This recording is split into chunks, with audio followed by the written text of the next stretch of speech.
Rampage goes on the air, and it's Jim Ross, Excalibur, Mark Henry, and Taz. Not sure where Jericho was. I guess maybe they had him off of the show to say that he's still healing or reflecting from his loss to MJF this past Wednesday. They announced that the crowd was 15,316 people. And as soon as that show started, we got the CM Punk, CM Punk, CM Punk, CM Punk, CM Punk, CM Punk, CM Punk. Like everybody going nuts. And they waited a good 90 seconds, and then it hit. That's and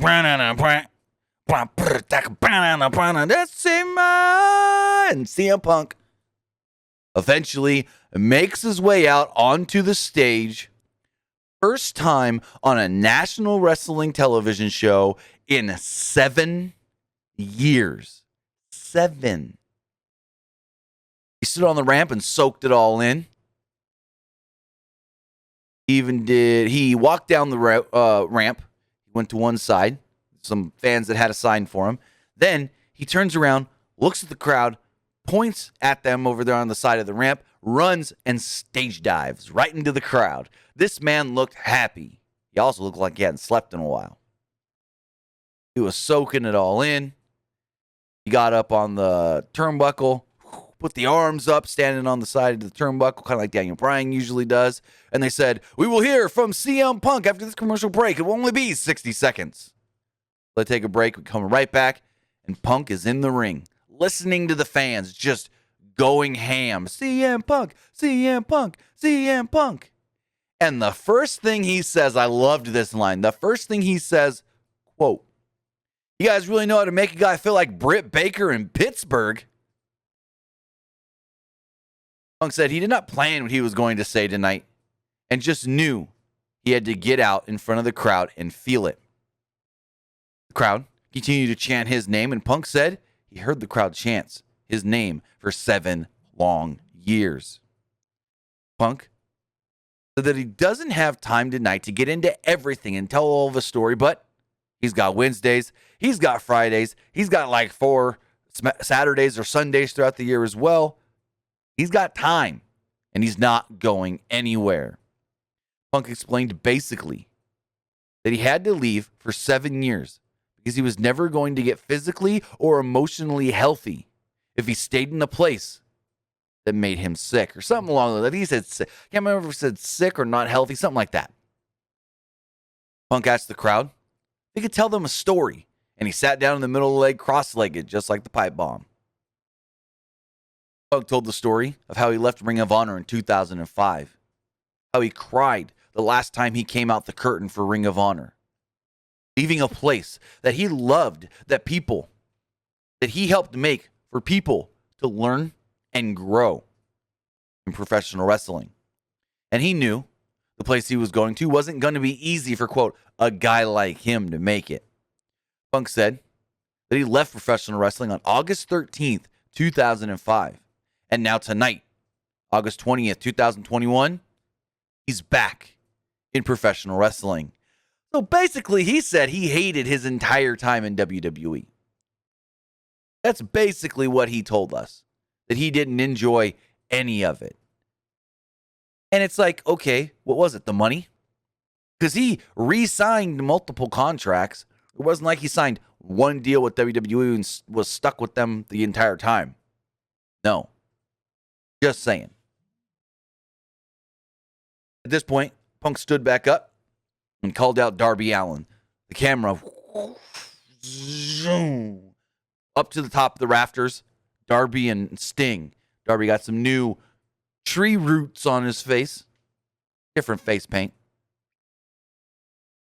Punk praised Darby Allin, calling him as tough as people of Chicago. Punk told Allin, there's only one thing tougher than fighting CM Punk. That's fighting CM Punk in Chicago. He then challenged Darby Allin to a match at All Out in Chicago on September 5th.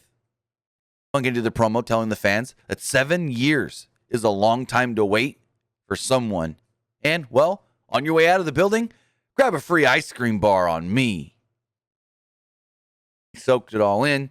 Great promo. Great reaction from the crowd. This was stellar. This was a stellar 20-minute open to the show.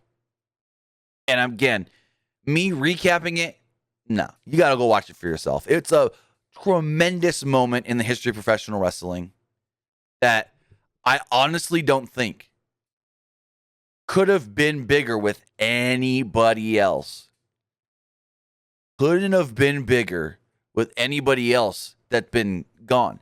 Whether it's Stone Cold Steve Austin coming to AEW, whether it's Daniel Bryan Danielson, whether it's John Cena showing up in AEW.